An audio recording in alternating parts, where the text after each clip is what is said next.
Welcome back. Continuation of earlier, aren't we, Neo? We're going to play the tape.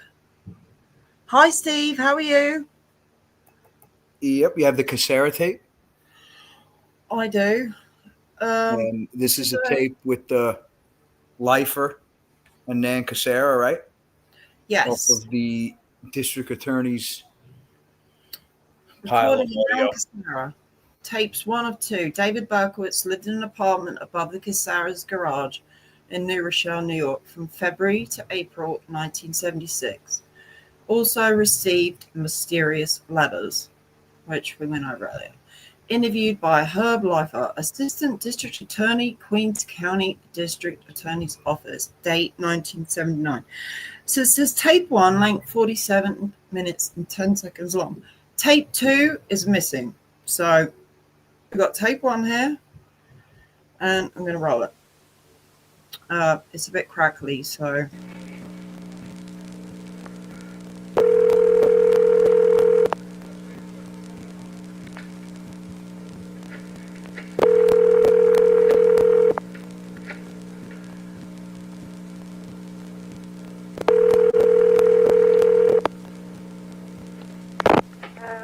Yes, Mrs. Cassara, please. Yes? Hi, Mrs. Cassara. I'm Mr. Lifer of the Queens District Attorney's Office. I had just called your husband and he gave me your number, your daughter's house. Yes?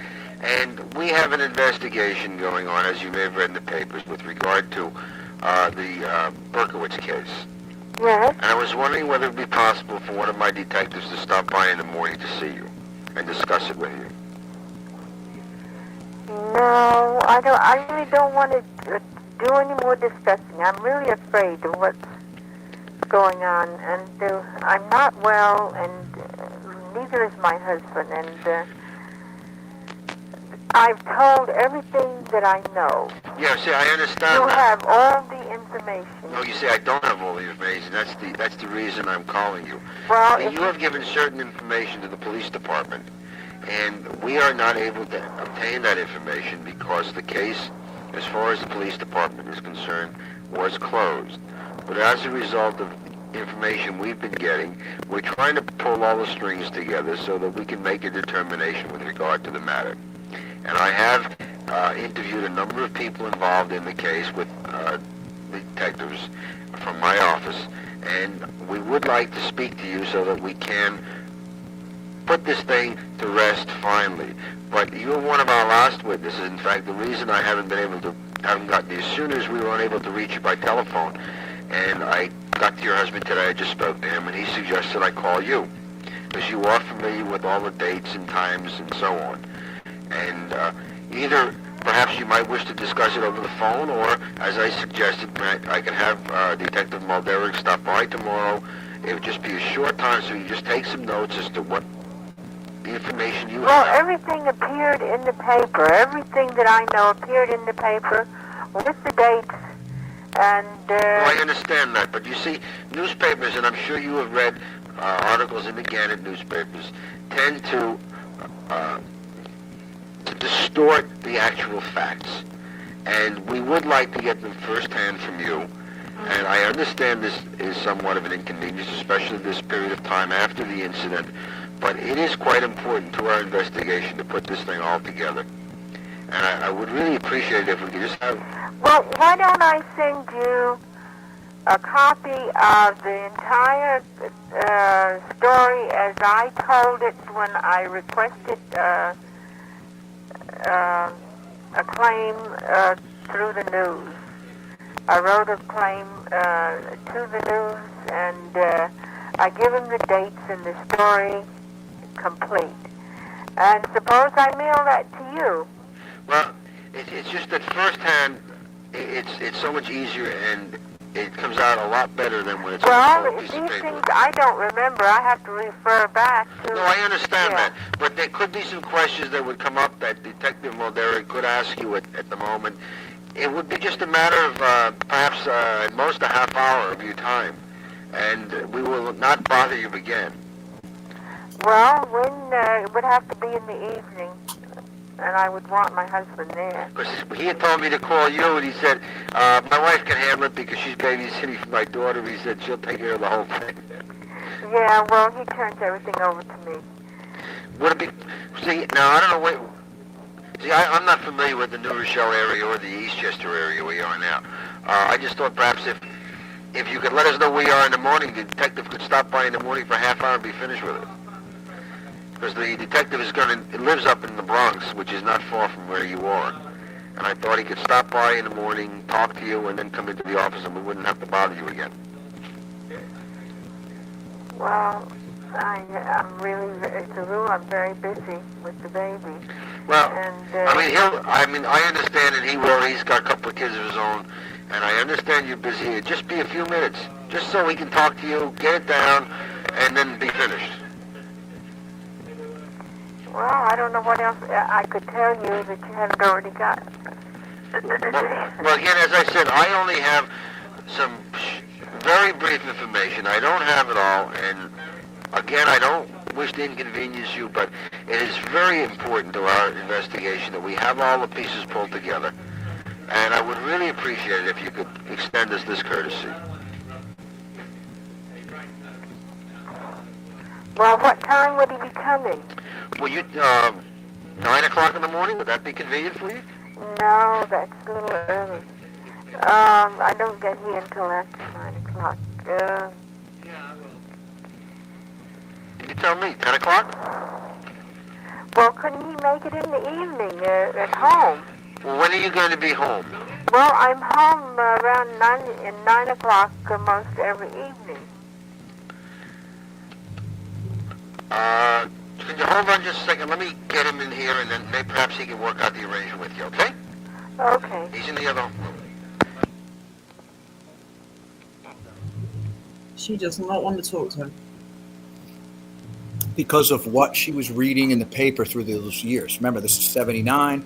Maury's stuff is out there. She's afraid other people are involved. The cars weren't contacting back to her when she called because of all the nonsense going on. He just And went all the downstairs reports. into another office. They were with the stuff. In other words, the best time for you would either be, what time during the daytime would be possible?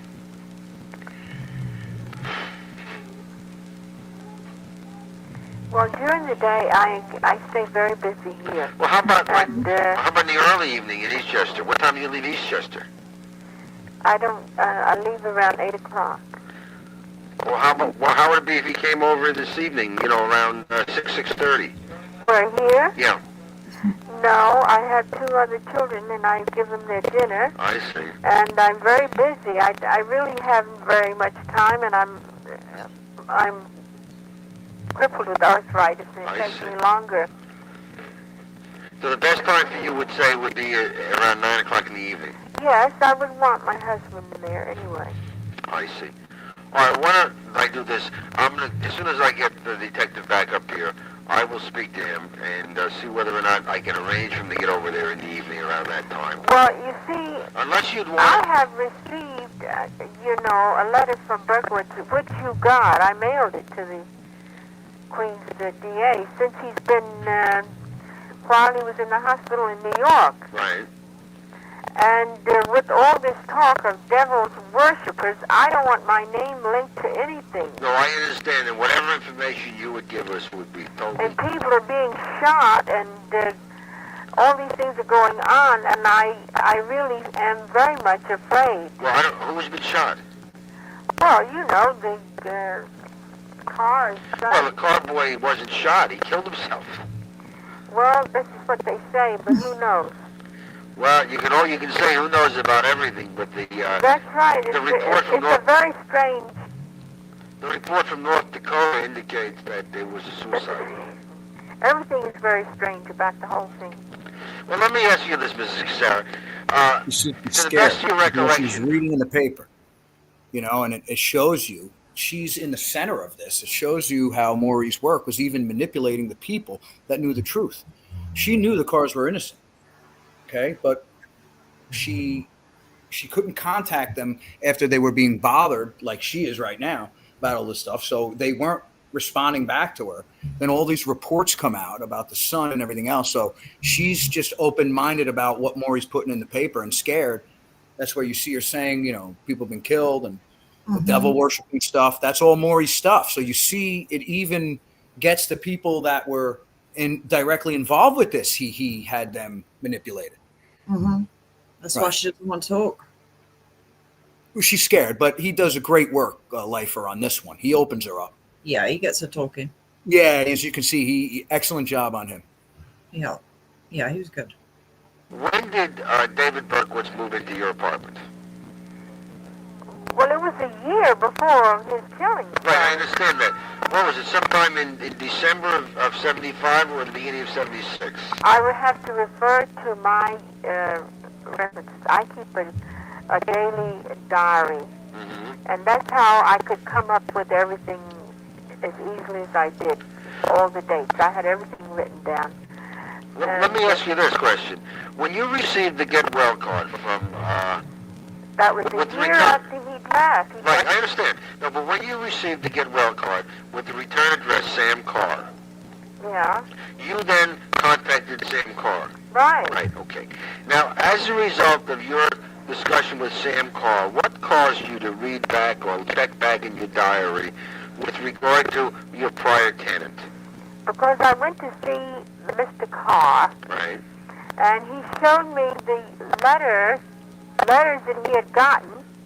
They were anonymous letters right, threatening him, and I compared the handwriting to the card, right, and I knew it was the same person wrote it. right, okay, And I went home that evening, and my son and I were reading the letters. That we got photostatic copies of Carr's letters. right, And we were reading the letters, and my son says, who could connect the two of us together? It has to be somebody we both know. right, And we didn't know each other.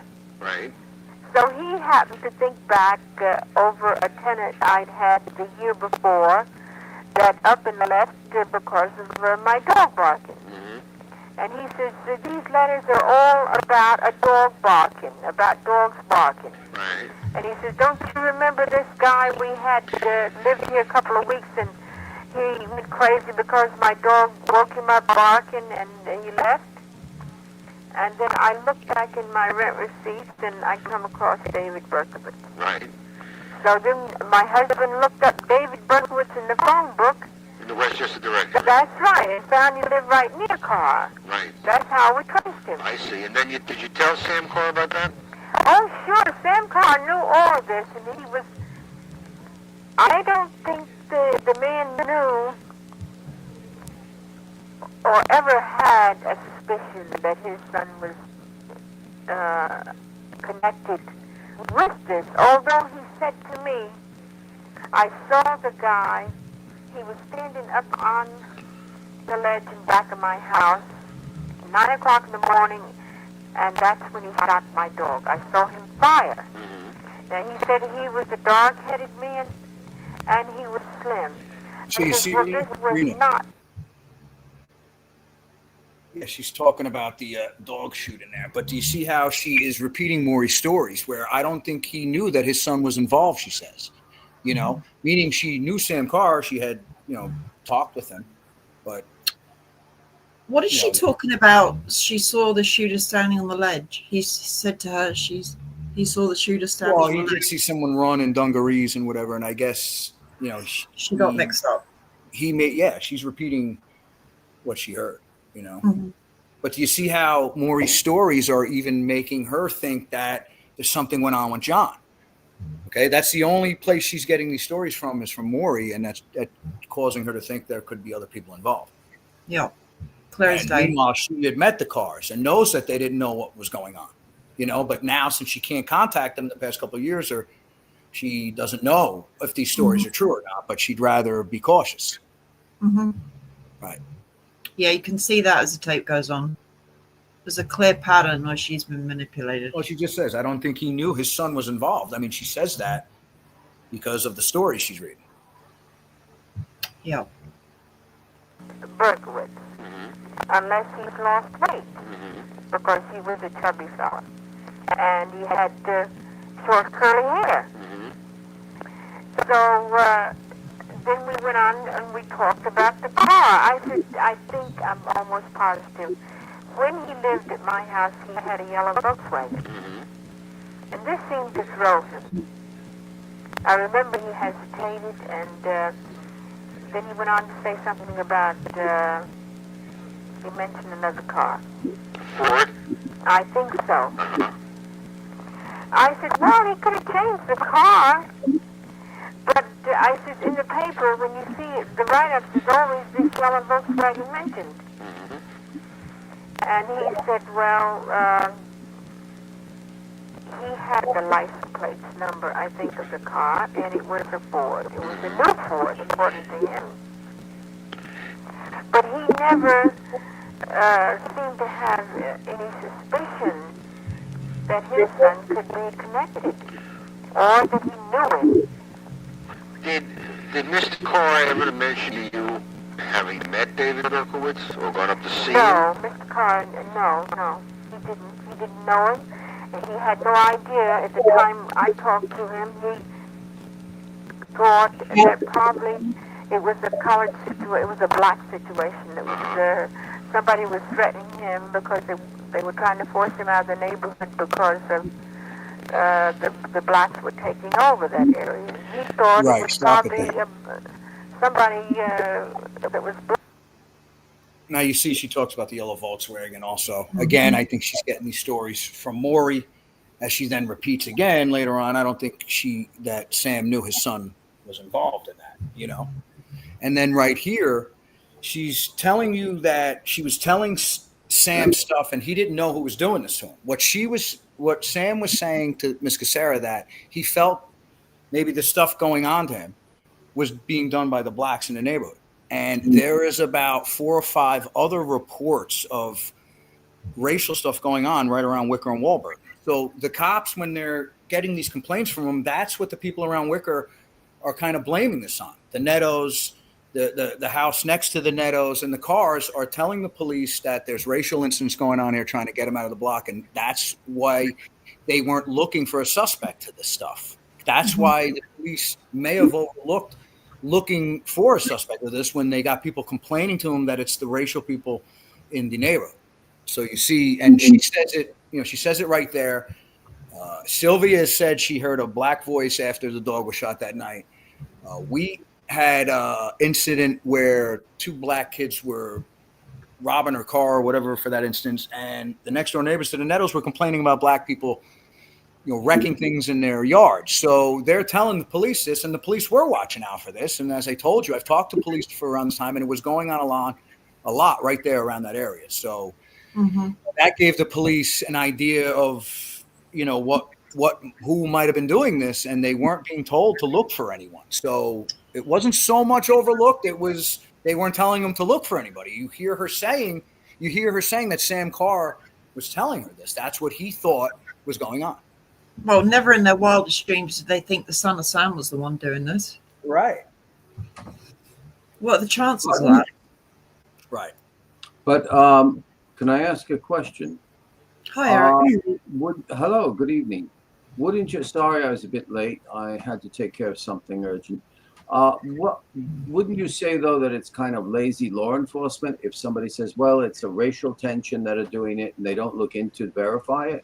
Well, it was going on heavy, and they were probably getting arrests of that sort in the area because it was going on a lot. Right there where the cars were is the equator, basically. I mean, from sidewalk to the other side of the sidewalk, that street is just really bad, and then going down south. So and it was going on. This stuff that they were saying was going on. So that's what they were saying to the police.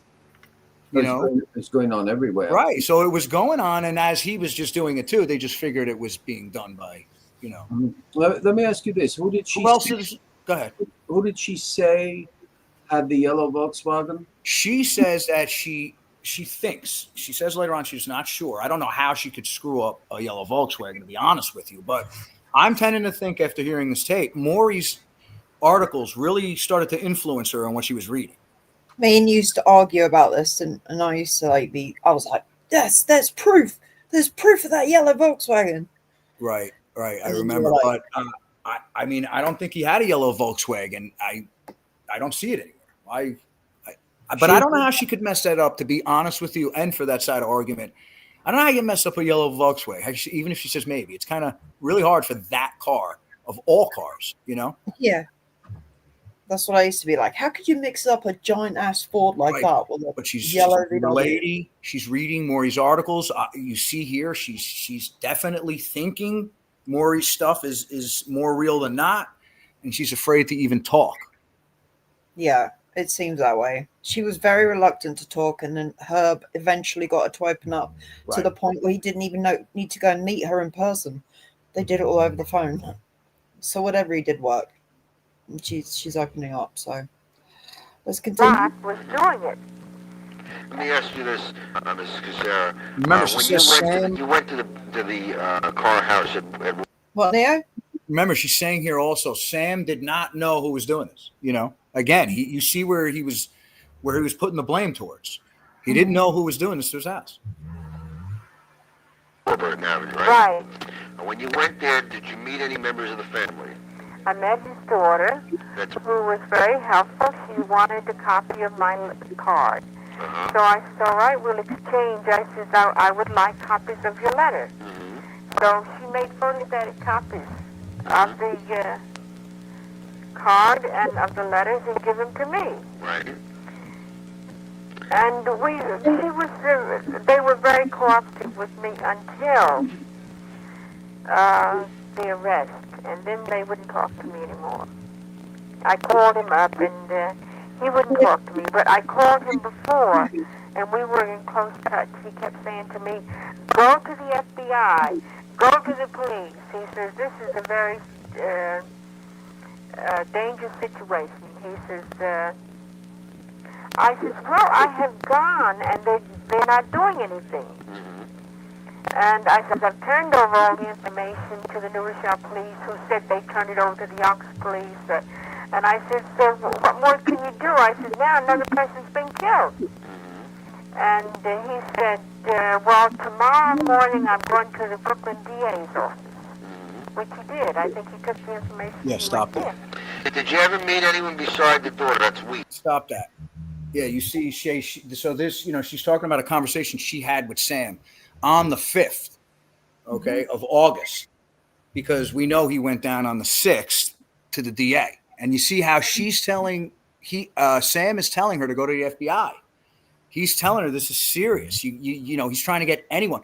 Why would he be doing that if his son was involved, or even thought that, or even if Wheat was involved? Wheat is cooperating with him to get people to go to everywhere they can. So Sam's telling her, go to the FBI. This is serious. Yeah. Why the Federal Bureau of Investigation when it's only New York? Well, he is trying to. This is the 5th now. It's getting heavy. He's going down Brooklyn the next day. He's tired. He really thinks it's him. So he's trying to get people. He's been running around at this time, telling everybody what's going on, and he's going to try and get anyone else to too. Mm-hmm. Right? I met no one except Mr. Carr and the daughter. I see. Mrs. Carr, I assume. Mrs. Carr was supposed to be occupied with her telephone business. Yes. Oh, so you never met her? No, but I did speak to her first on the phone when I called up. Uh-huh. And I asked her, I said, I've received a card here from you concerning my husband being in the hospital and having fallen off of a roof.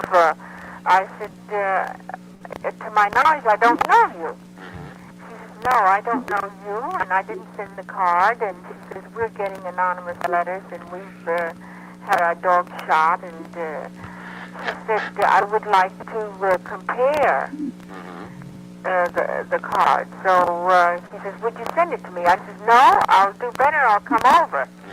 And that's what I did.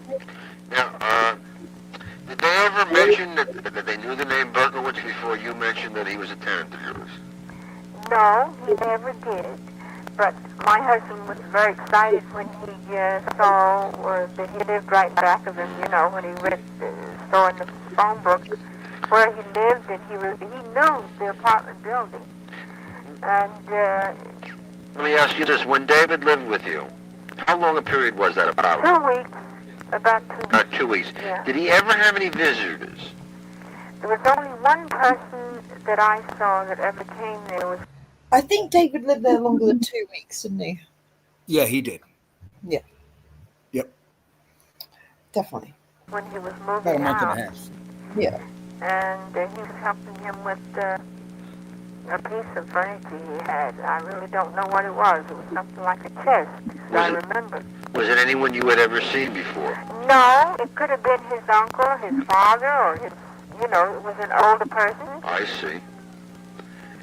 And that was the only visitor he That had while he was there? That's the only visitor I saw. And did you ever, when he moved out or when he was in there, did you ever have any occasion, did he have one room or more than one room? he had one room on the top floor. And he left it clean. He was very neat with himself. He was very Was his clothing neat? pleasant, yes.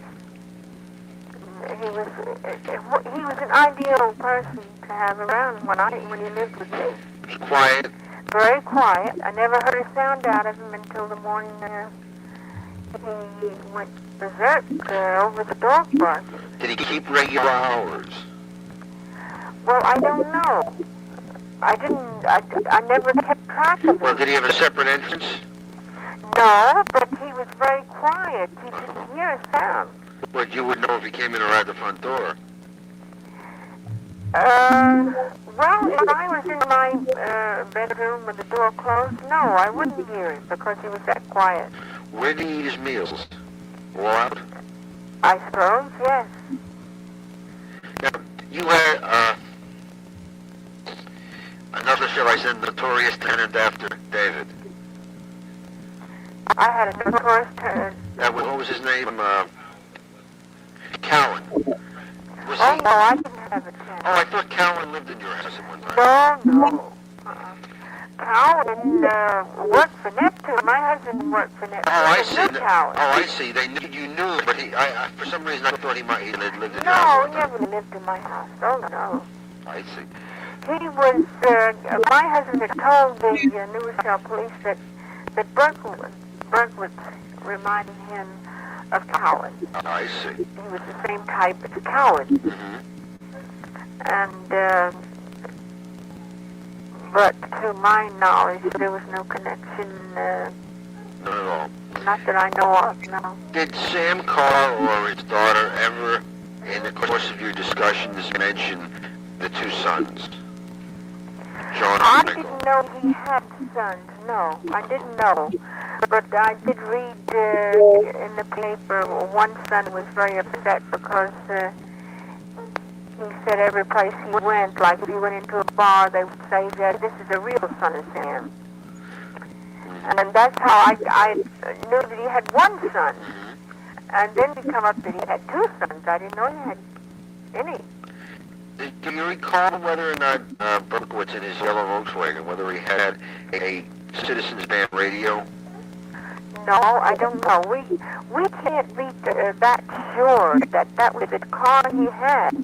But we remember, I vaguely remember seeing a yellow Volkswagen. Now, I could not swear to this, but it was This is one story. this. Well, as I remember, yes. My memory's not good on it because I couldn't swear to it. Do you recall whether it was one of those Beetle kind of... Well, it was the bug. It was the bug kind? Yeah. And it was all yellow, top and bottom? Or did it have a Yes. Didn't have a different color top or anything? No. And would you recall whether it had an antenna on it, a big antenna? No, I don't. Don't recall anything like that? No. I don't pay much attention to cars. When David moved into your house, did he come in with a lot of stuff? No. Do you remember how he arrived there? Did he drive up or... Well, he drove. I suppose he contacted me through an ad that I ran, and he came over and he took the place right away. And where did he park his car at night? In the front. Right in front of the house. So you had occasion a number of times to see Well, it. it's the front of the house. My house is the back, and the front is quite a ways from my house. Well, You wouldn't confuse a beetle with a Ford, for example. No, I don't think so. Okay, see, it was a small car, and it was yellow, and it looked to you like a Volkswagen Beetle. Yeah. This is what I think it was. Did you ever notice did you used to clean David's room, or did he take care of it? No, he cleaned. I have nothing to do with the room once we go in. I see. And have you been renting rooms for a period of time? Or was David your first? Oh, I've always rented the room. I never had a problem with it. They claim they had a lot of trouble in Yonkers, but Did you ever I notice? was on TV, and the house was on TV, and nobody ever seemed to even notice. Nobody noticed before. Nobody ever even remembered. At the time it was going on, I said all the publicity I was getting, I would have the building department and everything else on top of me. But Nobody bothered. nobody bothered me. When he moved in, did you notice whether he had any guns, any rifles, anything of that nature? No, but my husband said that after he was gone, that a card came in the mail that they were shipping his gun. They were shipping his weapon or something to that order, which led him to believe he had ordered a gun. Do you know whatever happened to that card? No, I don't, unless he went back to the post office. I see. It was Wasn't probably kept a around. scope. You probably No. forwarded. Scope. Yeah, I think that was the scope that came in there because he had bought a gun while he was living there. Yeah. A long one. Right. And the two guns were registered in the January and the February, weren't they? Right. So yeah, that would make sense. There was no No, we address. didn't keep it. When David moved out, did he give you his forwarding address at 35 Pump He Street? did not speak to me. He didn't speak to anyone after he had the really abnormal outburst. Okay, stop it there. My husband followed him out that morning at 4 o'clock. So you see, she's saying that he didn't talk to anyone after the outburst, which would prove Manny Grossman's nonsense theory of when they left. Yes. Sunday morning is when he had the outburst. That's it. He never spoke to them again. Okay, he came back on the 8th to get his stuff with an older person. They never spoke again. He claims the outburst happened on the 8th. It didn't. Happened on a Sunday the 4th. The 8th, he comes back just to get his stuff, a couple minutes and leaves. And what caused the outburst? The outburst was, I think she gets into it in the morning. She's getting into it right here. But this is the last time they had contact. So, he wasn't mad on the 8th. He came back to get his stuff. On the 9th, Wendy Savino was shot. Manny wants to tell you that he was mad on the 8th and left the Cassaras. That's not true. She just even tells you here she didn't have contact with him after the Sunday outburst. So how could he report that he was pissed on the 8th when she's seen him move out, but she didn't speak to him and there was no altercation or anything? Yeah, he contained his rage for 5 full days before And he he shot was with an one. older person just getting his stuff out. I mean, but whatever. In the morning, he followed him out in the driveway and tried to get him to talk. He says, if you got a problem, why don't you talk about it? Might help you. And he mumbled something about the GD dog barking. It was like the GD kennel around here. And Now, when he had first moved in 2 weeks earlier, did he know you had a dog? yes, I told him the dog was came right up to him at the door.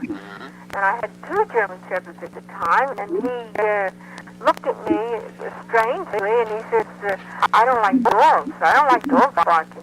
And I said, well, I'm sorry. I said, the dogs are here for our protection and yours. And I said, I feel safe with the dogs. So I was good as said to He might take my dogs, they're not my room. that's right. I said, it's up to you. Now, can you just I wonder why he agreed to take this room knowing that there were 2 noisy German Shepherds. I don't know. Yeah, bizarre. describe to me the outburst? Eric? No, well, no, your question is right. I mean, he says I don't like dogs, but Yeah. it's actually dogs that bark and continue to howl, Yeah. you see. Try and eliminate the problem, not cause yourself more aggravation. Mhm. Right. She's going to get into the outburst right here, the whole sequence. Yeah. Well, it sounded as if someone fell out of bed or kicked somebody out of bed, and it was a Saturday night. And I thought, well, he's a young fella, and he's very quiet, so probably he has to have some kind of outlet, and maybe he went out and he got drunk and probably brought a girl home. I don't know, but I jumped out of bed because there was loud talking, and I thought he had somebody that he was talking to. And then he burst out of the top floor room and went running down the stairs and out into the driveway, which is on the side of the house that he comes in. And he was walking up and down, shaking his fist at the house and raving. And this is 4 o'clock in the morning. So it was a very strange thing to happen, unless he was on drugs or, you know.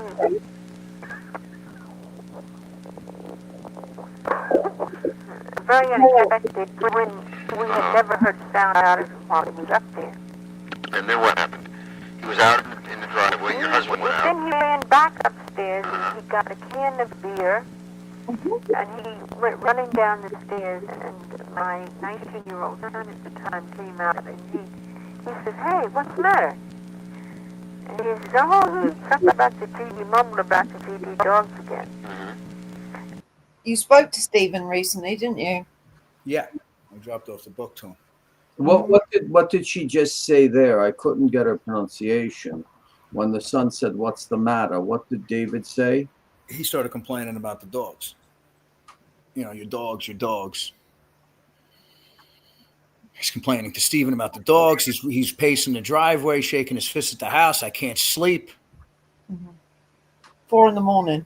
But were the dogs doing anything like the barking of other dogs he claimed to hear? Yeah, right. I think they barked all the time, Eric. I don't know. She's saying it's 4 in the morning here. It's a good question, Eric. 4 in the morning, were those dogs barking for him to get upset like that? That's pretty weird. Yeah, unless they were even my little dogs, when I had them, if they hear something outside, they're here to protect their And again, abode. this goes back to the stuff you guys were talking about before about maybe he was hearing sounds and, I don't know. There's definitely something up with him with the noise. He was agitated about something. Yeah, definitely. It could have even been outside the house.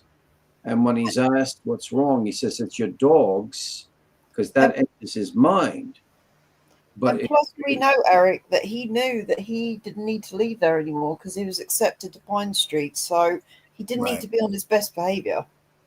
Right. That happened on the 4th of April on a Sunday. He had got accepted into Pinewood Towers on the 1st of April. I think he went March 23rd or 27th. He applied to go into Yonkers, and they accepted him on the 1st of April. So 3 days later, he has his outburst, knowing that he's not staying there anymore. Mm-hmm. He's going up to Yonkers. Mm-hmm. And he got in his car and he drove away. Now, that was the yellow Volkswagen. I think so. Mm-hmm. And it was about 4 in the morning, you say? Yeah, he didn't come back all that day because I was watching for him. Mm-hmm. And I think it was the next day before he came back. That was Thursday. Right. And he came and went for the rest of the week. And then without talking to us at all, even to say hello, or goodbye, or good morning, he left. Uh-huh. And he came with this man who could, had to be in his 50s maybe. And he was short and stocky. Maybe it was Uncle Lou. Did she say short and stocky? Yeah, older man. Wasn't his father, you know that. Right? But did she say he was short and stocky? Yes. Hmm. He helped him bring down this chest or piece of furniture or box or something. I don't know. He Which is not fitting in a vault. down. Okay. But when we went through the room, there was nothing there. He left it very clean. Did he pay his rent? His rent was paid, plus the 200 security that I take that he didn't bother to ask for. Now, But since all the publicity came out and this was mentioned, he wrote me a letter and cursed me out about owing him, about stealing just money. his money. Now, can you give me, would it be possible, can you give me an idea of the period of time David lived in your house and approximately when he moved and when he left? He came in February. February of 1976, I think so. right? And he left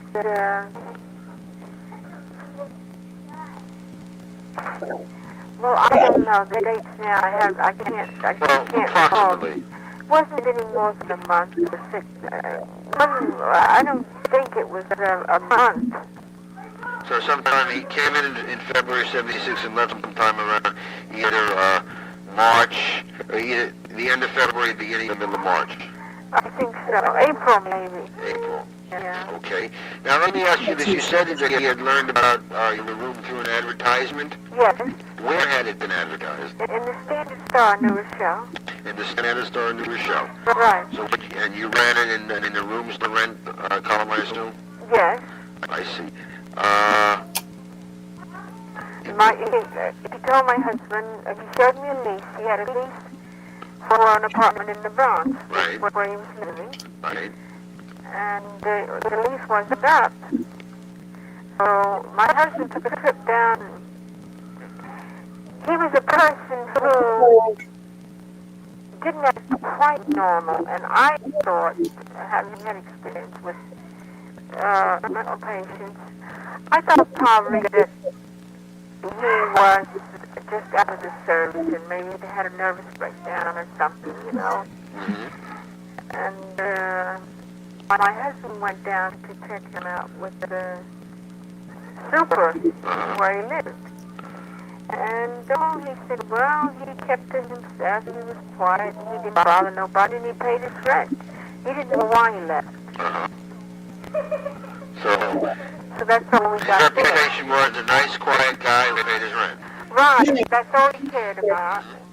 I guess that's all we really look for. The fact that don't bother us. Let me ask you, did he ever talk to your husband about getting a job at Neptune? My husband talked to him the morning he came there, and he made him a cup of coffee. They sat and talked, and of course, my husband did most of the talking, and he just sat with his smile on his face, and very pleasant, and he said he would like to get a job in New Rochelle. Uh-huh. Did he mention where he was working when he lived with you? Yes, he did. I had it down. It was a security guard. IPR security? Yes. And my husband even, I think, looked them up. But he didn't find out anything. He couldn't find the places. Let me ask you, did your husband Cowan, right? My husband didn't know him very well. He had worked with him, and he felt sorry for him. And Was your husband at the warehouse during that whole incident? no, he was retired at that time. Oh, I see. He had worked with him before he retired. You wouldn't know whether, I understand that Cowan had a brother who worked at the Bronx Post Office. You wouldn't know whether Berkowitz ever ran into him or knew him, would you? No, I don't know. By the way, how much rent was David paying for the room, if I may ask? $200 a month. $200 a month for the, Yeah. for the one room? One room, bath, One room and a bath. yes, and a little kitchenette area that he cooked. A sitting, Actually, it was furnished. It was an efficiency type Oh, arrangement. in other words, it was like a studio apartment. We had a place for cooking, Yes. bathroom, Yes. and a bedroom combination studio. Yes. Yes. Did he put in a telephone while he was living there? No. Did he ever use yours? No. Not that I know of. And did he do much cooking in his apartment? You know, you can always. What did you say? Did he do much cooking? No, he didn't do any. Didn't do any at all. I'm sorry. That background noise is amazing, isn't it? That's her grandkids, I guess, going Yeah, nuts. yeah. I can hear them. I've got the same kind of noises at home. When I get on the phone, it's worse than ever. So, to the best of your recollection, he didn't do any cooking at home. No. Do you know whether that he frequented any restaurants in the neighborhood? Well, you see, I don't know. I didn't. See, I'm not familiar with your area at all. In fact, I get very lost when I come up there. I've been Well, lost there a few as times. far as I know, no. Are you within a short distance of any restaurants or Burger Kings or McDonald's Well, or that kind of stuff? yes, bottom of the hill, there's, 2 blocks away.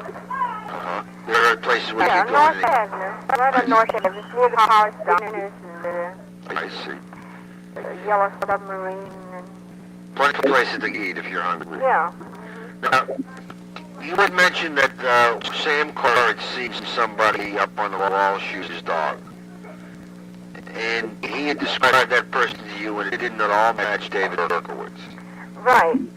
Could you Well, tell right. You would think that he would know his own son if it had been him, wouldn't he? Now, why do you say that? Well, because this is, now that I know that he knew Berkowitz,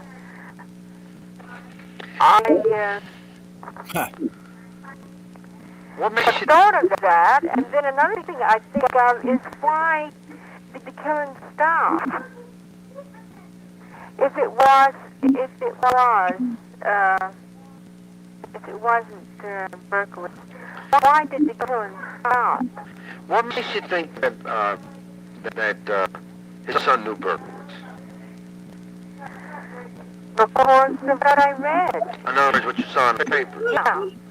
But you didn't even know during your conversations with Sam Carr that he had a son or more. No, he did not mention anything about his son. He didn't mention anything except he was being harassed and he had been to the police, he had his house bombed, his dog was shot, and he'd spent $1,000 on the dog, and Did he give you a description of the person that he thought shot his dog? he said that he was in his upstairs bedroom at 9 o'clock in the morning. He was looking out the window towards the back, and he saw the guy up on a ledge. Mm-hmm. I've never heard that story before, have you? Yeah, well, I don't know if she recalls too well or whatever, but maybe this happened. I don't know. Who was out on the ledge? Berkowitz? That's what Sam thinks. In the rear. And from the rear, she could see the car house? Yes. That No, seems- Sam could. Sam could. I But think who's standing on the rear looking that she's talking about? Sam David Carr, Sam Yeah. Carr from his David. house. whoever shot his dog. Ah. Yeah.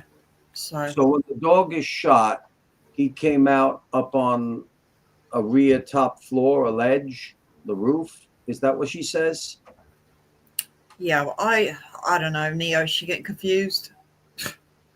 She's saying that when he was looking out his window, he's seen, there's a brick wall right underneath Berkowitz's building. Then the street comes, then you got the aqueduct, then you got the car house. He's saying Sam Carr was looking out his window and seen someone on the ledge right before his dog got shot. That's what she's saying. On his Best ledge. I could remember Yeah, well, some ledge. was a conversation. And he shot the dog. twice. Mm-hmm. But before he could get outside, he disappeared. And he gave me the description of him being tall and thin and with dark hair. Tall and thin with dark hair. Mm-hmm. I said, well, this couldn't be the same person. Then I said, Berkowitz was chubby when he lived in my house. And that was only a few months earlier. Yeah. No, this was a year after. David moved out of your house in sometime around He February, March, sent me the April. card a year after he Right. left. The dog was shot in April of 77. Yeah. So about a year later. Now, how would you describe David? How tall do you think he was? Maybe 5'9" or 10. And about how much did he weigh? Oh, I would say 180, 200 maybe. Now, about his hair, was it, what color would you say it was? His hair was dark and curly. When you say dark, you mean dark brown or was it in black? I would say dark brown. And curly, really kinky, like one of those Yes. afro kind of things? Yes, It was like an afro. right. And let me ask you, did he have a high forehead? Medium, yes, yes. Did you ever see him with his hair parted? No. I was watching the pictures that come out that they drew of him. Uh-huh. And this was another thing why I didn't really push this thing more. I had in mind that he was, I don't know why, I thought he was probably Sam. Because I connected it with Sam's car. Mm-hmm. And I kept seeing all the publicity coming out about Sam and the pictures of the one they were drawing. I said, well, no way could that picture be David Berkowitz. Then another thing, the printing of the letter to Breslin. Right. I said, the same person could not have wrote that wrote to me and wrote to us. That the handwriting is just not. It couldn't have been done by the same person. Well, your handwriting, the copy to you was written in script. Hang on. And, well, I could identify that. She's describing why she thinks all this stuff. See how it's not too kooky when you don't know all the stuff that you see now. You see, she's believing everything Maury's writing and all the stories. But can I ask? You're saying maybe she believes Maury, but is she quoting Maury here to Lifer, or is she actually saying what has been her experience with Berkowitz? No, she's reading this in the papers, all this stuff. She doesn't know what to think. Oh, but she said she saw the letters. She said it's not the same handwriting. Again, yes, we know now, right? For a while, everybody thought the two letters were not Berkowitz. They are, but we know now all the same person wrote that. And do you see, they're convinced that it's not. Oh, here's Ginger Nichols. Fred Deagle said he was outside too, I think. That's when he was hired to do construction work at the car house, and Wheat claimed he stole the money. Then she later saw Berkowitz and Deagle riding together. Mm-hmm. All right, go ahead, play. Okay. Immediately with Pa's letter. I mean, you could see right away the same person wrote it. But there was no way that the same person that wrote the letter to Berkowitz could be the same person. They wrote mine in cards. Let me ask you this. When he left his room, it was spotless. Well, I wouldn't say it was spotless, when I but mean there was nothing left there. When I say it was spotless, he didn't write anything on the walls or No, the refrigerator or no, anything no, like no, that. no. You didn't find any old pictures Actually, or letters? according to the day he did his first killing after he left. Right. Let me ask you, you mentioned a son. You said your son was 19? My son was 19, Yeah. yes. Did he ever have any conversations with Berkowitz? No, he never had anything to do with him except, no, he didn't have anything to do with me as far as I know. Do you know? I I know his room looked out in the back, and he could have shot my dogs anytime he wanted. And I had 2 at the time. He could have shot the dogs right from the window if he was killing dogs. And then I kept saying, Yeah, I think that would have been a little bit too obvious, don't you? Yeah. He was in an apartment building on the Bronx when he did that. There's a lot of windows that could have came from, you know. Yeah. Not over here, it's only one No. person. But myself, well, this, but the way she explains things, though, there is a logic to what she's saying.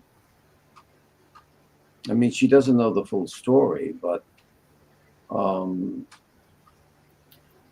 Just bear in mind, Eric, that, you know, sometimes, you know, like she says, Berkowitz lived there for 2 weeks. I mean, Yeah. she's misremembering things. She's definitely confused a little bit with some stuff. Yep. was it after 2 months?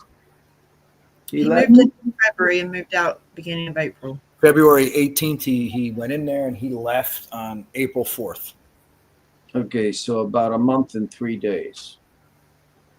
3 weeks. Very brief stay. Mhm. Right.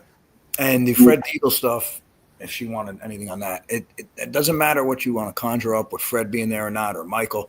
Berkowitz admitted to shooting the dog. He wrote a letter 2 hours before he shot him. I mean, why would Berkowitz be covering for Deagle?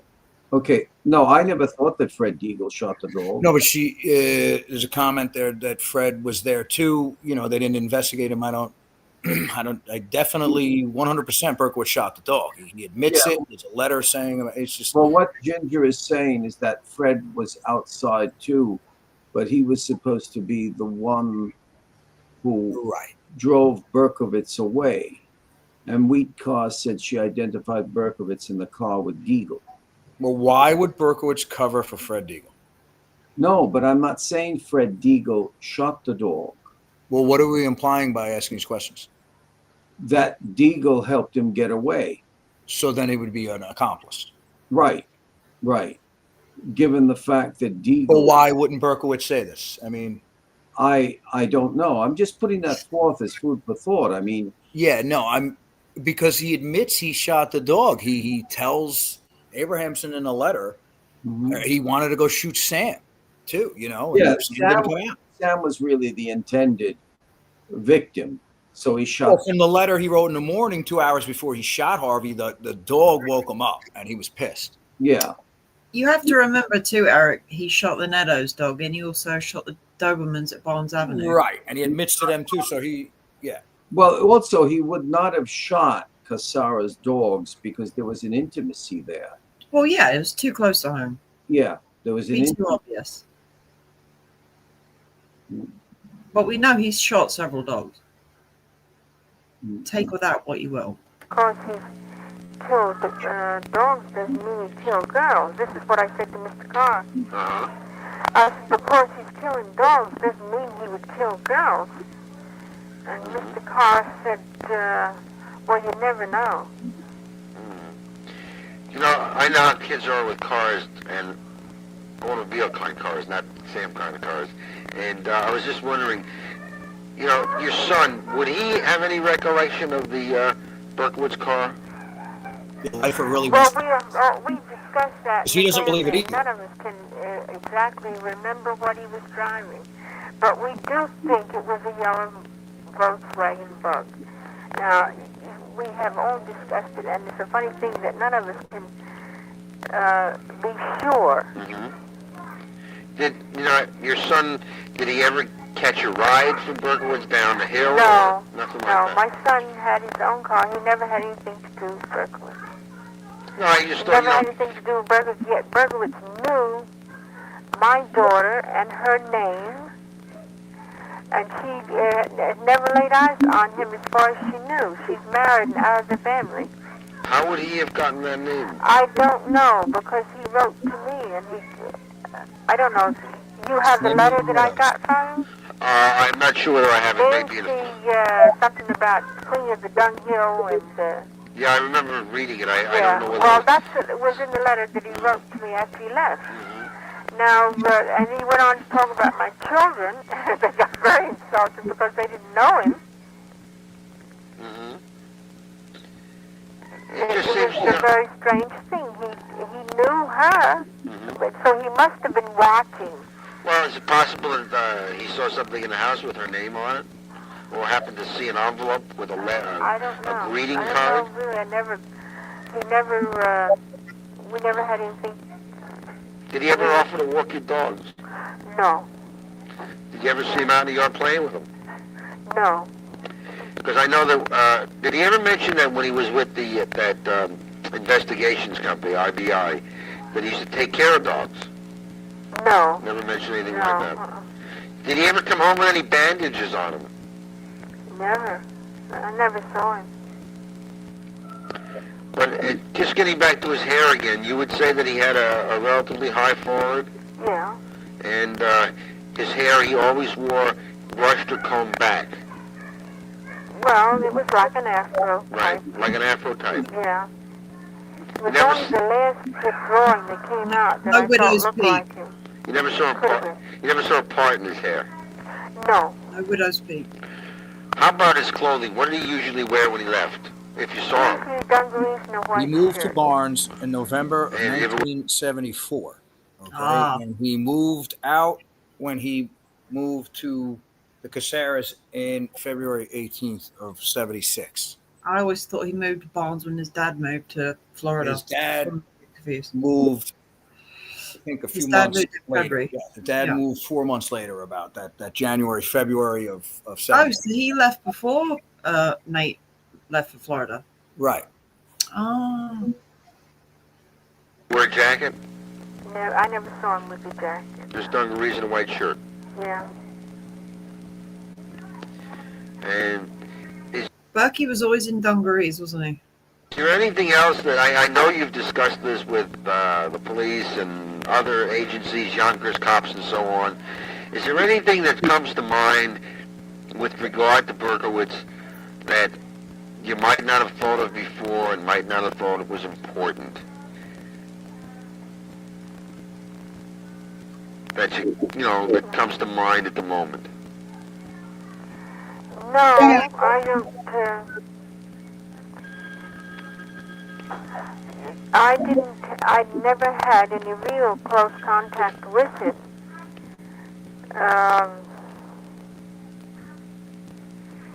There wasn't even any arguments, or he could have come and demanded his security back, which he didn't do, and I probably would have given part of it anyway.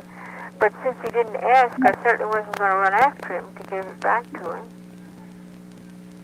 And he just up and left, and that was it. Could you hold on just a Oh, second, my please? God.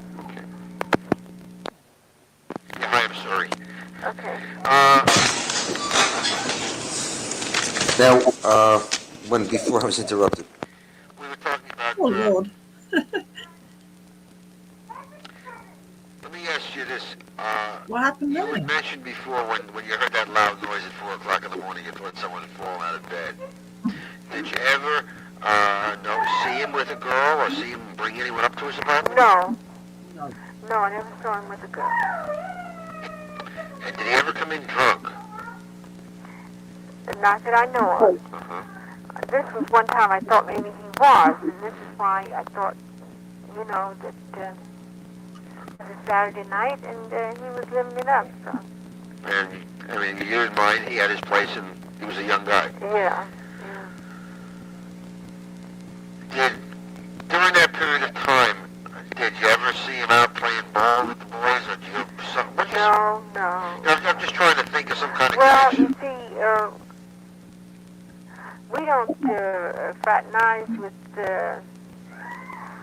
anybody we ever run into. We try not to get to fraternize with them. We don't like to get it so that they are in my place and I'm in theirs. We keep away from that. It was strictly a business arrangement. I just thought perhaps that since your son and he were not close in age, yet Well, they're my son said he contemporaries. seems like a nice guy. He said he seems like a nice guy. And, of course, you know, they both were going their separate ways, and they didn't see each other. Did Berkowitz go to church, do you know? Did he what? Go to church. Not that I know of. Or like on a Sunday, he didn't go out dressed up or anything. No. Did you ever see him dressed up in a shirt and tie and jacket?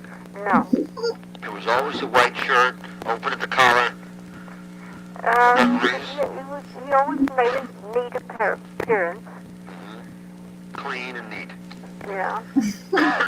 But did you ever see him like dressed up on a Saturday night? No. Always dungarees and a white shirt. Yeah, maybe a heavy jacket or something over that. Uh-huh. When you say a heavy jacket, what kind of heavy jacket would you have seen him wear? Well, I really don't know. I couldn't say. How about No. color? Maybe a greenish, dark green, like the army fatigues and No leather jacket, I on bet. that order. No. Nothing ever that looked. Did you ever see him wear a fatigue jacket with his name on it? No. Nothing like that. You know how the army jackets have your name on it? Nothing like that. And when he moved into your house, did he have anybody help him move that chest in? No. Do you remember the chest ever going No. in? No, I don't remember going in. It could have gone in, and I didn't see it. So that I wouldn't. It could have. What was it, like a cedar chest? Or a foot locker? I didn't pay that much attention. Well, that is the end of the tape because the other one is missing for some Right. reason, whether it's been Yeah, removed. but good stuff. I think he got what she says. Wait, there was another Cassara tape removed. Did you get this directly from the People versus David Berkowitz? Yeah, I'm playing it straight from the website. Yep. And there was already previously another one? Yeah, Yeah, I think it's we in combined the tapes. I might have it. It's only 10 minutes long. Well, you never know what 10 seconds even can reveal. But I counted it. He lived there for 6 weeks and 6 days. Oh. That's the time. 6 weeks, 6 days. Right. Very short lived, Eric. Yeah. Yeah. I don't think he intended to live there long. Do you, Neo? No, I don't think so either. No. But No. see, as soon as he knew he was going to Yonkers, he didn't care about getting into a fight with him. He never argued with him up until then. Yeah, February 18th was a Wednesday, and he left April 5th, which was a Monday. 4. Fourth. Sunday, because Okay. Sunday morning, 4 o'clock. Right. So therefore, if it's the 4th, he was there for 6 weeks and 5 days. The 4th was a Sunday. He comes back on the 8th. That's a Thursday. Now, I think he was waiting to get into Yonkers, and until he got in, I don't know where he was that week. He may have even been in there. You know how they let you in apartments, especially co-ops, to paint or whatever you got to do early. I'm not sure on that. I can't even say that, but he was getting ready to go in there. He could have went there, and he goes back on the 8th, which makes me think he had somewhere to put his stuff. I don't think he would have went back there and got his remaining stuff until he had somewhere to put it. So I'm thinking that on the 8th, he was already into punishment. Or he could have, he was already there by the 8th, and maybe he could have even put his stuff on the 5th, 6th, or 7th, but had no one to help him. Yep. He could have gotten in. I don't know. I think it stated he got in on the 15th, but that's as far as the paperwork says. And that would make sense because you either let people in on the 15th or the 1st. So they could have easily let him in there a couple days earlier. Also, if it's saying he's going in on the 15th, it's a good chance that nobody is in there from the beginning of the month till now, as the older tenants, or if there was somebody in there, would have left, and he would have had that space maybe to get paint or whatever the hell. Sometimes they let you in early. I bought a few apartments. They let me in early both times. We've got some articles here. Well, not documents, kind of like just clippings. What's that? The photocopy of 2-page lease application dated 32775 bearing the handprinting and handwriting of Dave Berkowitz. Okay, that's the form he filled out to get in. Yeah. Right. Which is insane. Right. Which he gives to Cassaras as a reference. Right, because he doesn't have anybody. No. And then here, this is basically saying that he was accepted to move in around the 1st of April. Right. So David knew full well he had somewhere else to go. Yeah. And like I say, he could have got in those dates, not too sure. You know, It's kind of a mystery, his exact move-in date, but I think we've kind of guessed around like the 15th, right? right. But you know when he left the Cassaras was on the 4th. Yeah. Definitely not, his outrage definitely wasn't on the 8th. It was definitely on the 4th. So for these dates to be manipulated, have David contained his rage for 5 full days before shooting Wendy. Right. Because he clearly had the outburst on the Sunday, because we found the calendar and worked the dates out. He was actually probably reversed of that. He was getting into a new apartment thinking he had a fresh start. He actually got the top floor thinking nobody could bother him, overlooking the river. I mean, I don't know. He may have been upset that morning, but he's now getting a fresh start into a new place. How upset is he? I don't know. Yeah, he knew he was going. He thought, Pine Street, this is going to be an amazing new opportunity for me, and it turned out to be even worse than the last. I found a rare clip of Nan Cassara. Not many people have seen her. I'll play it for you quickly. Yeah, Mr. Cassara, coincidentally, looked exactly Craig. like Mr. Cassara. Yes, Mr. Coincidentally, Cassara. looked exactly like Sam Carr, to the point where that was bugging Berkowitz out. The killings are your commands. I shall see you standing naked at the judgment Sorry, it's seat. just the end of this bit. Upon your condemnation, Nan's the world shall rise in jubilation. The terrible, wicked Craig is dead. They shall shout. The streets have been filled with blood, Glassman, per your request, and signed your brother.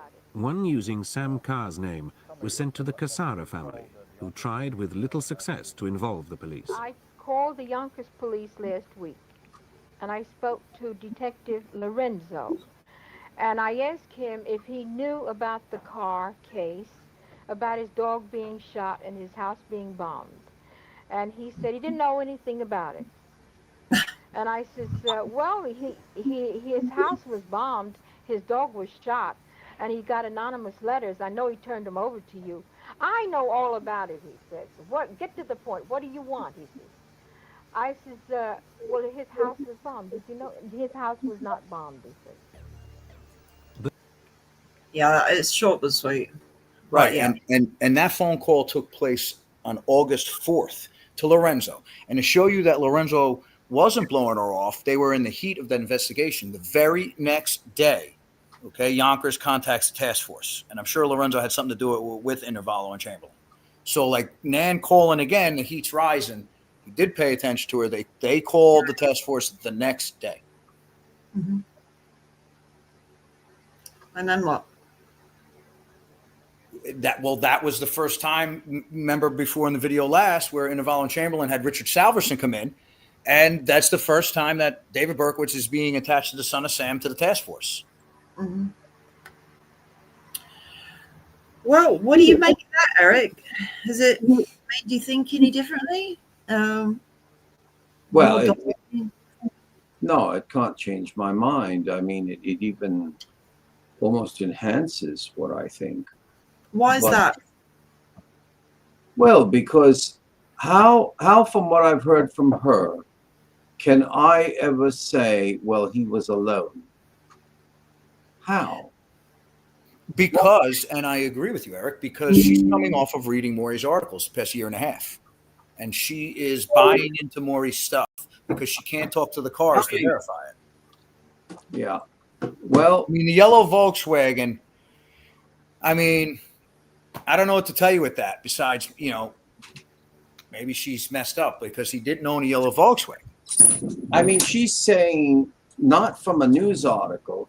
She's actually saying he had a yellow Volkswagen here.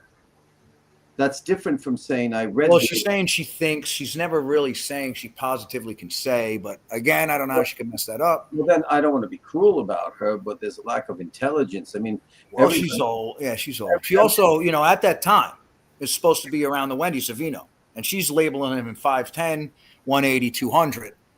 Again, though, she's not, as you see, on par with her stuff. So you can't take her description of him either too well. No.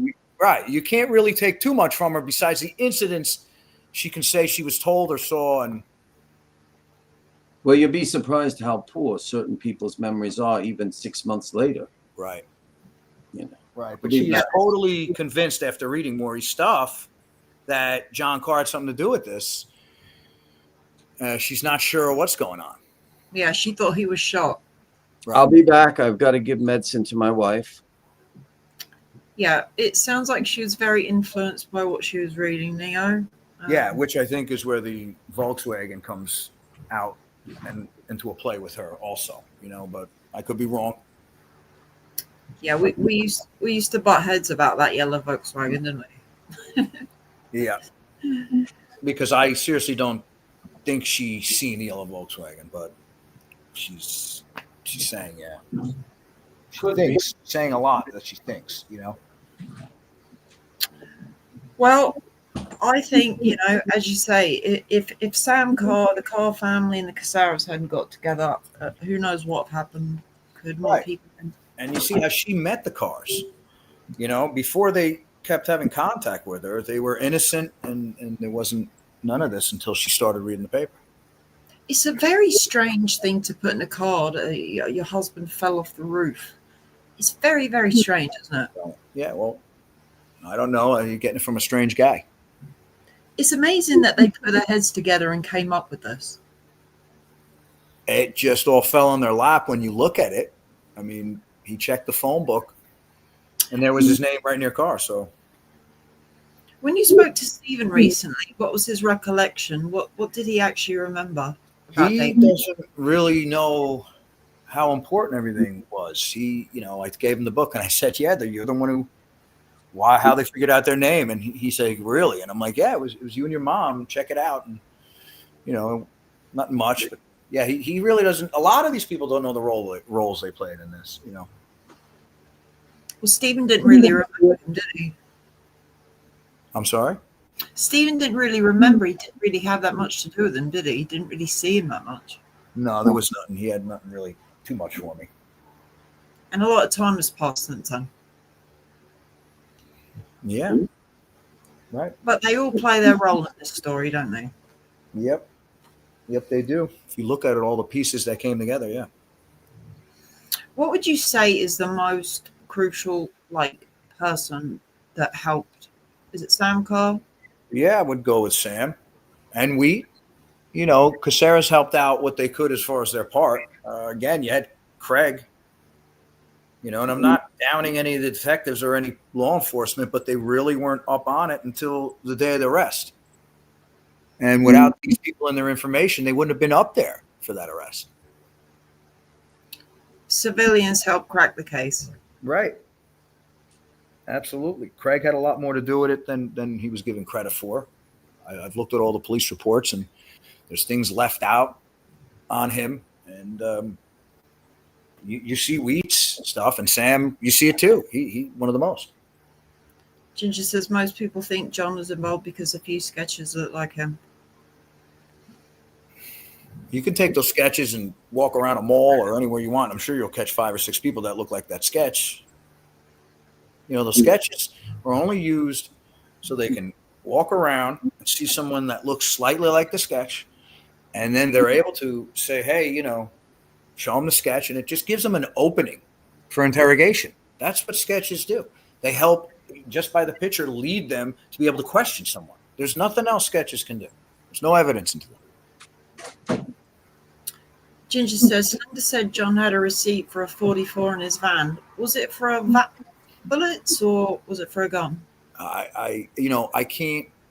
Ginger, I can't take what you're saying. A minute ago, you're saying you have a newspaper article about him saying he didn't shoot Berkwood's dog, and you are so incorrect on that because you 100% don't have a newspaper article of that, because the article you're talking about is about the 3 dogs that were in his back found. That's what he's talking about. So you're wrong on that. And you're also wrong about David's father leaving before him, because David's father helped him move into Barnes. When he went to Florida, he never came back. Okay, Ginger, you got to start. If you're going to say you have newspaper articles and this stuff, you got to, I don't know, somehow show it, because you're mangling articles. Max says no one really knows what John Carr looks like. We've only ever seen 2 photos, 1 headshot. Right. That's another thing. Yeah, they said he wasn't one to take pictures very often. Yeah, take of that what you will. Right. I guess till next time, right? I don't know if you got anything else there, any newspaper articles you want to go through, or anything else? No, but I'm just going to say that we are going to do Richie Sperrazza next. Oh, why don't we get Jess Delano on? I will ask her if she would like to join. Oh, I'll ask her right after the show.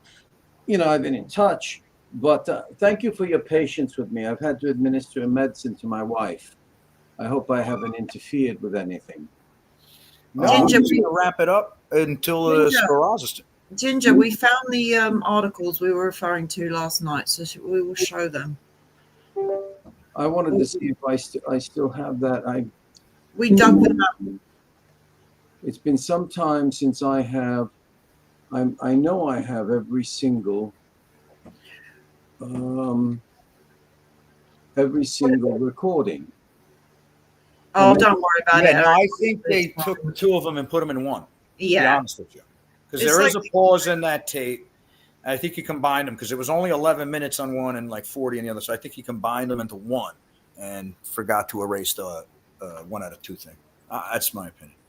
Yeah. So it's there. We went through it. Yeah, I think we heard all the important stuff, all the meat. Right. So, and Ginger, okay, I'll give you one. Now, yesterday you brought up Sperrazza. Okay. Yonkers didn't clear him. Okay, I was mixed up. The DA cleared. But what Yonkers did, and the reports are there, you're wrong. The Yonkers reports are there. And they found Sperrazza on Central Avenue and questioned him. Okay. And because after questioning him, they felt he was a little suspect because he was a little fidgety. He had no shirt on. He was a little distraught. Because Yonkers felt he was a suspect, they sent him right down to the task force the next day. And the task force interviewed Sperrazza for 2 days.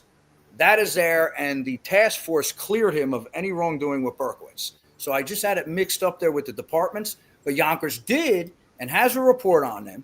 Okay, but they felt he was suspect and sent him to the task force.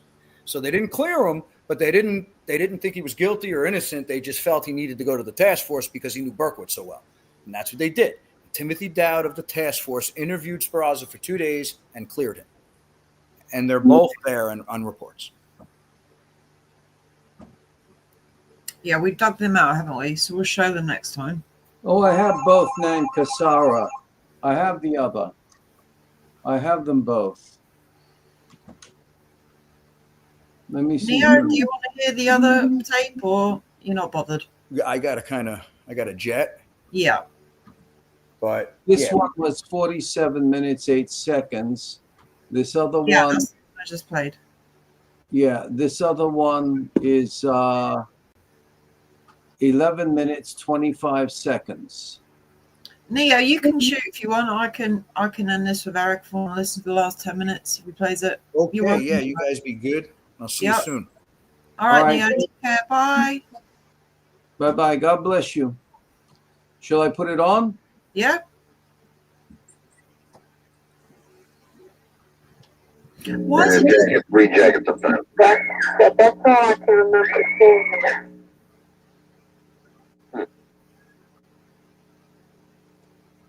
noisy kids? You remember whether other than that card that you mentioned from the gun place, do you remember him receiving any mail? Think magazines. You know what kind of magazines? Bodybuilding, I think. Bodybuilding or something. Anything else besides bodybuilding magazine? That's all I can remember.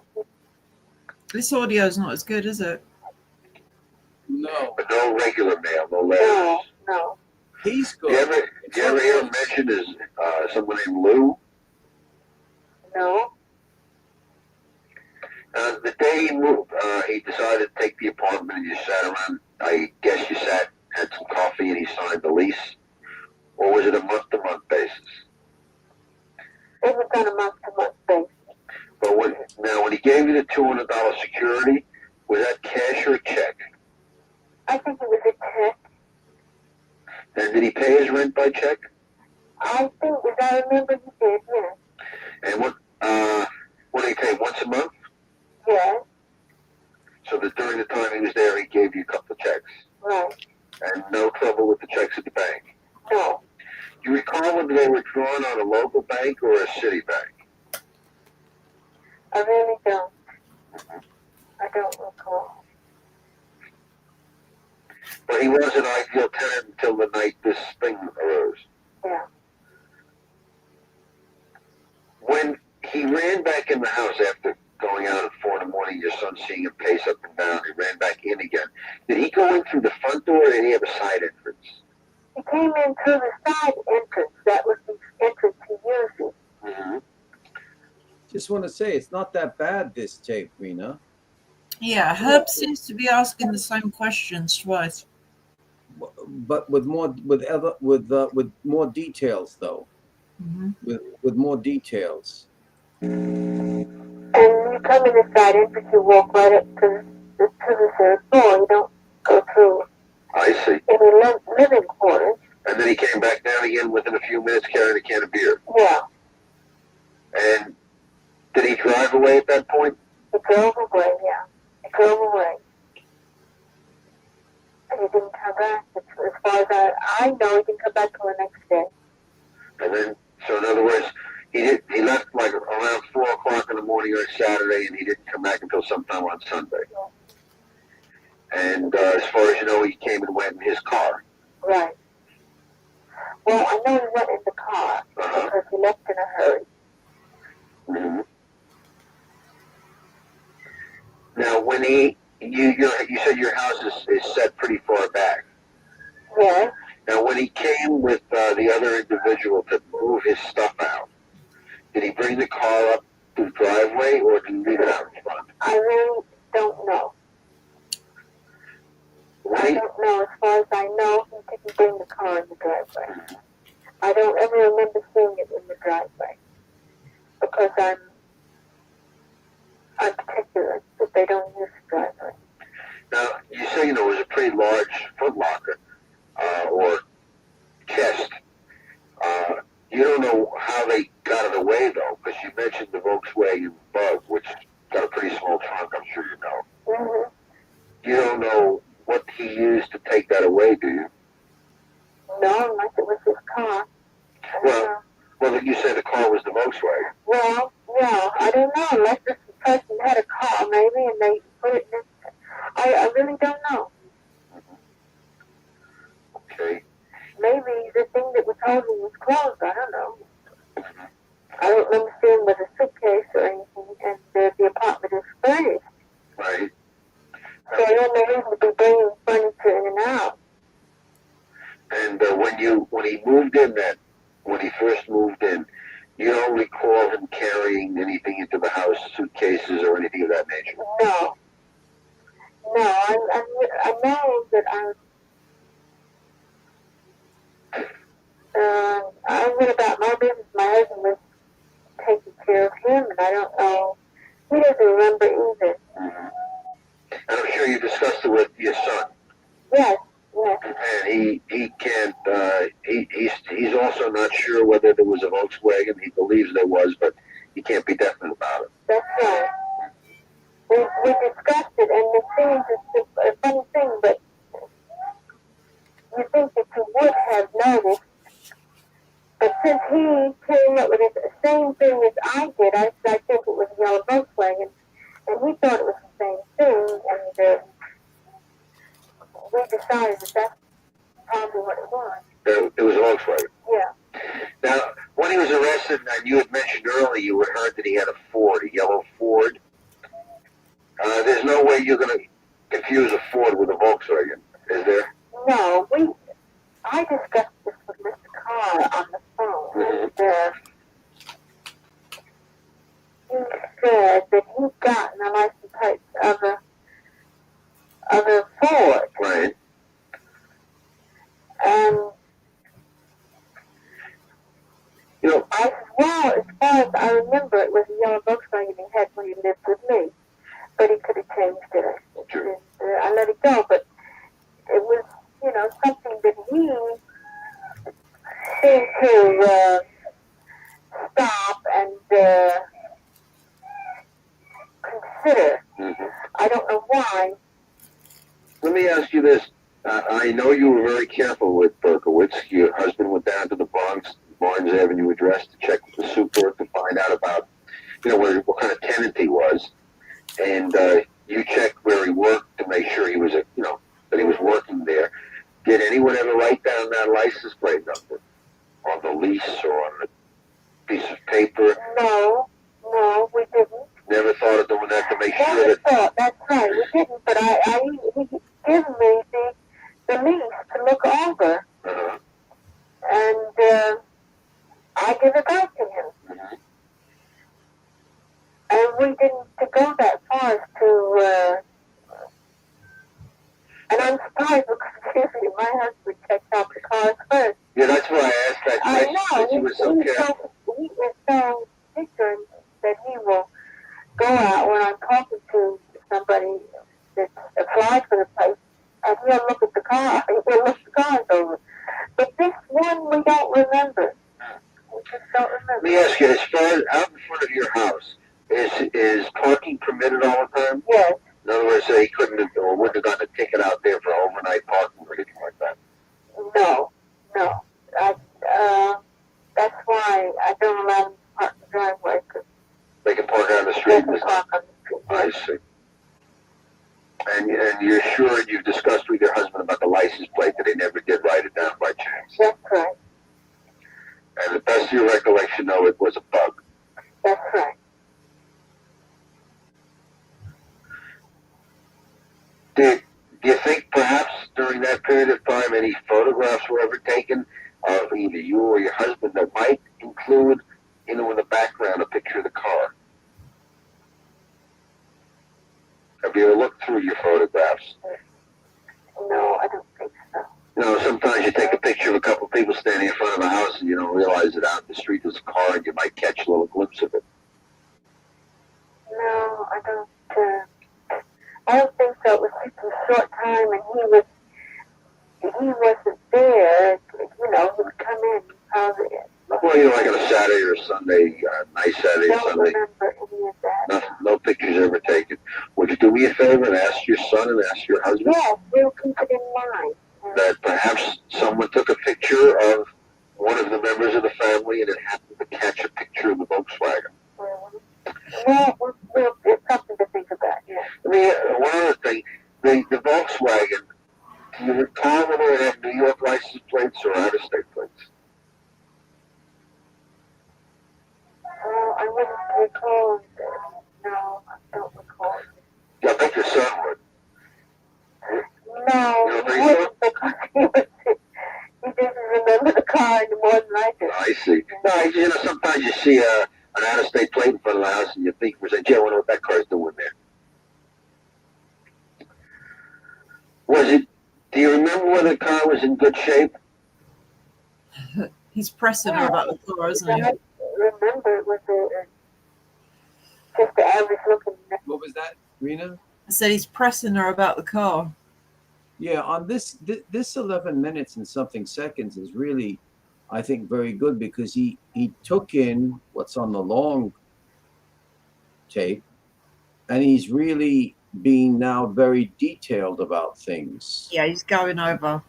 Because it's impossible to confuse a Volkswagen of the color yellow with a Ford. Now, he did have a Ford Galaxy, right? Right. David, yeah. So there's a very big difference, and It was like a house on wheels. yeah, Yeah. I mean, he could have put a kitchen sink in that car and easily lived in it. It was enormous. Yes. It was a I large don't know car. how he parallel parked that thing. But yeah, What was that? how he parallel parked that car, I do not know. And there was no power steering back in the 70s, was there? I don't know. Power But- assisted steering. There we It'd are. be interesting if anyone, What was that? if there's anyone out there that's in touch with David, ask him, David, did you ever own a yellow VW when you lived at Cassaras?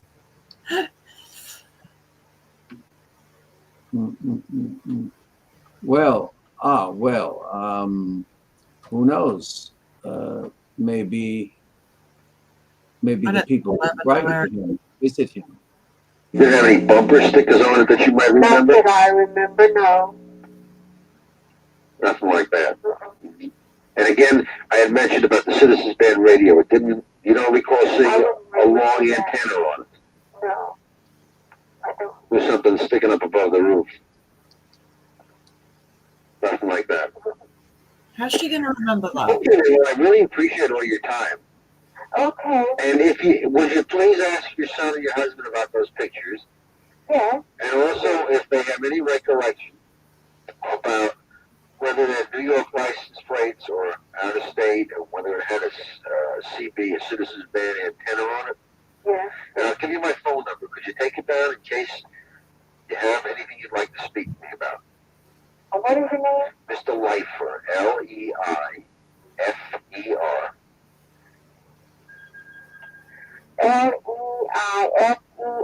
Right. And my phone number is 212 212 520 520 2098. 2098. Right. Okay. And I really appreciate you talking to me.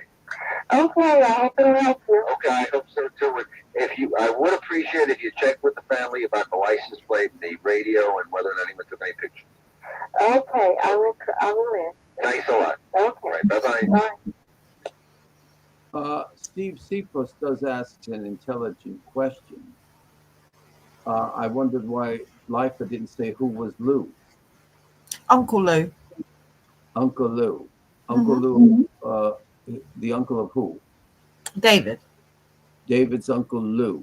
And is he an uncle from the father or the mother? I don't actually know.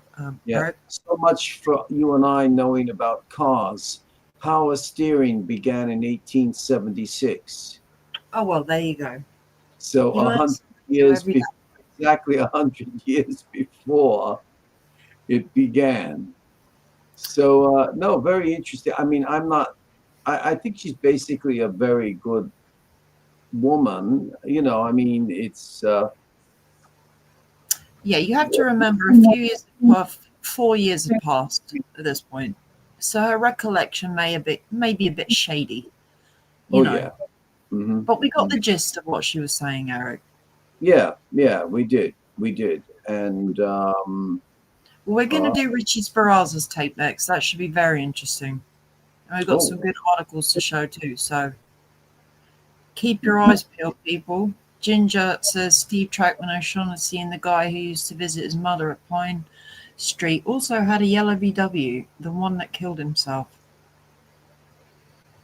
The one that killed himself? Yes. Who's the one who killed himself? The name always slips my mind. It's always on the tip. I know who you're talking about, Ginger, and I cannot remember his name.